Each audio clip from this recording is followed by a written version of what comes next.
Bonjour à tous, bienvenue sur cette nouvelle vidéo. Aujourd'hui, nous avons une invitée, c'est Sandra Senator Salis, qui est professeure d'anglais ici à Toulouse. Donc j'ai souvent des professeurs comme ça qui me contactent ici à Toulouse et puis on échange. Et aujourd'hui, je pense que c'est intéressant d'échanger avec Sandra parce qu'elle a plein de bons conseils. Sandra est aussi l'auteur d'un livre, donc elle va peut-être nous en parler. Donc ça s'appelle L'anglais professionnel au quotidien, qui est publié chez Optimum. Voilà.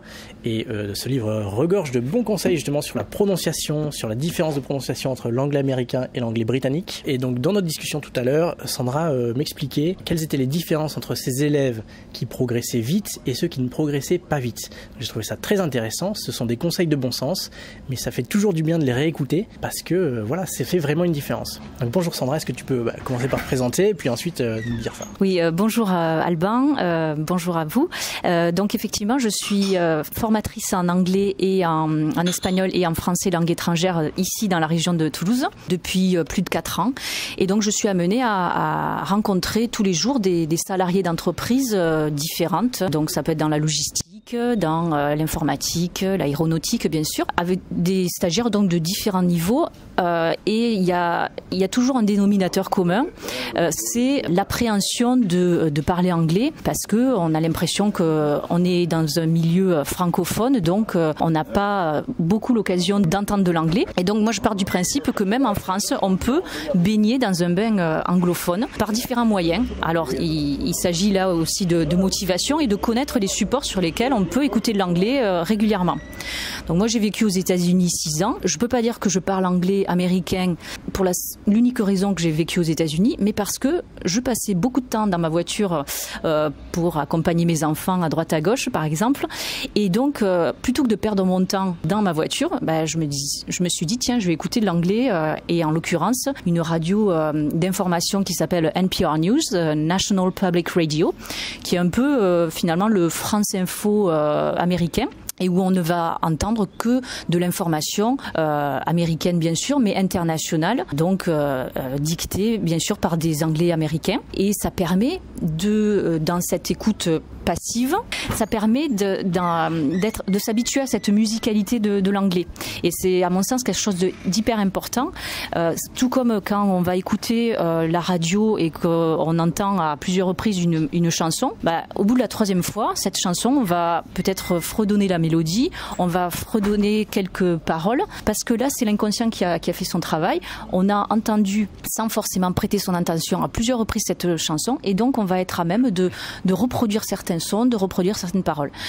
Je pars du principe que on peut tout à fait faire ça en anglais avec ce support donc qui me paraît tout à fait intéressant et que j'ai été voilà. Donc NPR News, c'est un peu le BBC américain. Voilà, premier point, c'était NPR News, donc c'est une radio vraiment connue aux États-Unis, voilà, une radio d'information aux États-Unis, donc qui est très intéressant. Et on va vous mettre le lien dans la description de la vidéo, comme ça vous pourrez y accéder. On peut y accéder sur internet. Il y a peut-être une application aussi pour ça. Voilà. Donc effectivement, on peut télécharger NPR News sur son smartphone, donc en tapant NPR donc pour National Public Radio. Et donc là, vous tombez sur un écran où vous avez Top Stories. Donc là, c'est mis à jour bien sûr tous les jours. Et donc là, l'idée, c'est d'aller sélectionner plus particulièrement des séquences et des podcasts où vous avez le petit signe qui vous indique qu'il y a la séquence audio. Alors moi, ce que je conseille à mes stagiaires, toutes les semaines, voire même de façon quotidienne. De manière régulière, il faut que ce soit régulier. Voilà, il faut que ce soit régulier, d'aller sélectionner une de ces séquences et puis de lire en diagonale le résumé de cette séquence audio pour avoir une idée du vocabulaire auquel on va être confronté quelques secondes plus tard lorsqu'on va écouter. Et donc lorsqu'on s'est familiarisé avec ce vocabulaire, hop, on clique sur la partie audio et là on a donc de l'anglais américain. Mais c'est intéressant aussi de se familiariser avec cet anglais qui est sensiblement différent de l'anglais britannique qu'on entend majoritairement en Europe, tant sur l'aspect vocabulaire que sur l'aspect prononciation bien sûr et sur l'aspect même orthographe.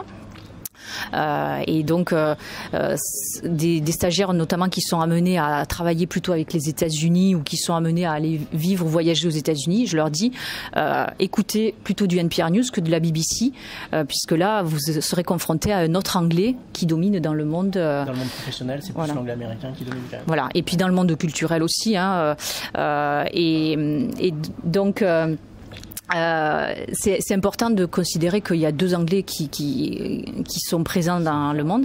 C'est comme le français qui est parlé au Québec et le français qui est parlé en France, l'espagnol qui est parlé en Amérique latine et l'espagnol qui est parlé en Espagne. Donc, en tout cas, ce que voulait souligner Sandra, ce qu'on disait tout à l'heure, qui est vraiment intéressant, c'est d'en faire vraiment de manière régulière. Donc toi, tu vois vraiment la différence entre ceux qui sont vraiment impliqués, qui s'immergent un peu en quelque sorte dans l'anglais. Donc voilà, faites-en de manière régulière. Alors tu as peut-être aussi d'autres ressources dont tu nous parlais pour avoir de quoi écouter, regarder peut-être de l'anglais. Voilà, alors il y a une autre ressource qui est très très connue, c'est TED.com, dont le slogan est Ideas Worth Spreading, hein, les idées qui valent le coup d'être répandues, et ça porte bien son nom, puisque TED c'est la référence des conférences, majoritairement en anglais, sur tous les sujets. Donc là, ce sont des experts qui sont conviés à TED.com, qui a son siège à New York, et qui vont sur un schéma de 18 minutes maximum, vont parler à un public sur le sujet qu'ils maîtrisent, mais avec des mots qui sont compris par tous. Donc ce sont des experts dans leur domaine, mais qui ont la capacité de véhiculer un message qui sera compris par le monde entier en anglais. Donc c'est un double apprentissage, TED, c'est d'écouter l'anglais et d'apprendre des choses sur des sujets qui nous intéressent, qui nous passionnent, qui nous motivent, sur un schéma court, alors avec la possibilité là d'avoir le sous-titre en anglais. C'est ça. Voilà. Et ce que voilà, on peut choisir la langue, et donc moi ce que je conseille à mes stagiaires aussi, c'est surtout si vous choisissez un sous-titrage, prenez le sous-titrage en anglais, surtout pas en français. Pourquoi? Et ça c'est le même conseil que je donne lorsqu'on écoute des films en VO. Si vous mettez le sous-titrage en français, qu'est-ce que vous allez faire? Automatiquement, vous allez dans votre zone de confort qui est je vais lire le français, et vous oubliez complètement ce que vous avez entendu en anglais. Alors que l'écoute en anglais et le sous-titrage en anglais, ça fait une association directe entre ce qu'on entend et ce qu'on lit. Et donc là, on acquiert du vocabulaire parce qu'on associe une mémoire visuelle à une mémoire auditive en temps réel. Et puis, on sait aussi comment prononcer ces mots-là. Si jamais la personne qui nous écoute là n'a vraiment pas un bon niveau d'anglais et n'est pas capable de mettre le sous-titrage en anglais, est-ce que tu penses que ça peut quand même valoir le coup de mettre le sous-titrage en français? C'est mieux que rien ou Alors, c'est la première étape, c'est déjà mieux que rien, comme tu dis. Alors, par exemple, sur TED.com ou sur des films en VO, je conseille à mes stagiaires d'aller déjà voir des sujets ou des films qu'ils connaissent déjà en français. Donc ils connaissent un peu les dialogues, ils connaissent le scénario, ils connaissent le sujet. Du coup, il n'y a pas d'appréhension sur oui, il y a des mots que je comprends pas, il y a des notions, le fond du sujet, je le comprends pas. Par exemple, un film, je connais le scénario, je connais les dialogues un petit peu en français, je vais mettre en VO, et puis dans un premier temps, première écoute, sous-titrage en français. Deuxième écoute, sous-titrage en anglais. Voilà. Donc cette progression, elle permet de pas sortir de sa zone de confort trop rapidement, et ça donne des résultats effectivement qui sont très probants. Et comme je te le disais, donc je vois vraiment la différence, peu importe le niveau de départ, hein, entre les stagiaires qui font cette démarche d'écouter régulièrement de l'anglais, que ce soit par TED, par NPR ou par écouter des films en VO, sous-titrage en anglais, et ceux qui ne le font pas, qui n'ont pas cette démarche, je vois très rapidement ces stagiaires-là qui, plus ils écoutent de l'anglais, plus ils vont comprendre, plus du coup la confiance en soi augmente, et c'est une part hyper importante, la confiance en soi dans l'apprentissage d'une langue étrangère et dans tout apprentissage d'ailleurs. Donc il y a une stimulation qui intervient et qui dit ouais, j'ai compris, donc j'ai encore envie d'apprendre, et encore envie d'apprendre en anglais.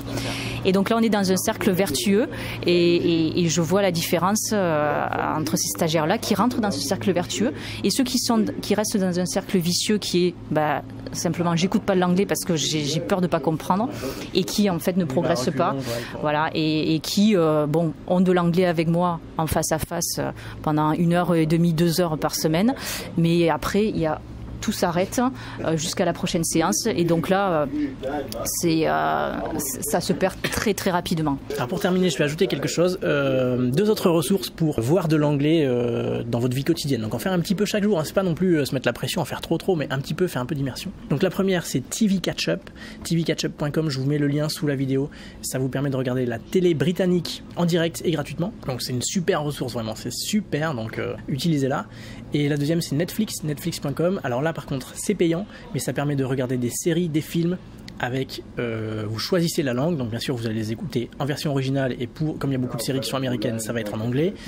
Et avec le sous-titrage, vous choisissez la langue du sous-titrage, donc mettez les sous-titres en anglais si vous le pouvez. Si vraiment vous pouvez pas, mettez en français, c'est bien aussi, un peu moins bien sûr, mais c'est en fonction de son niveau aussi. Et voilà donc ce que je voulais rajouter. Je termine en disant merci Sandra. Merci à toi. Si vous êtes à Toulouse et que vous cherchez des cours d'anglais professionnels, n'hésitez pas à contacter Sandra. Donc je vais mettre un lien qui va s'afficher dans la vidéo, je le mets également dans la description, qui vous amène à un formulaire de contact pour contacter Sandra si vous avez besoin de prendre des cours d'anglais. Je remontre une dernière fois son livre. Voilà, on fait comme à la télé, on montre les livres, voilà, l'anglais professionnel aux éditions Ellipse. Et merci Sandra. Merci à toi Alban et bonne continuation à vous et learn English and listen to English almost every day. And listen to what she says. Bye bye.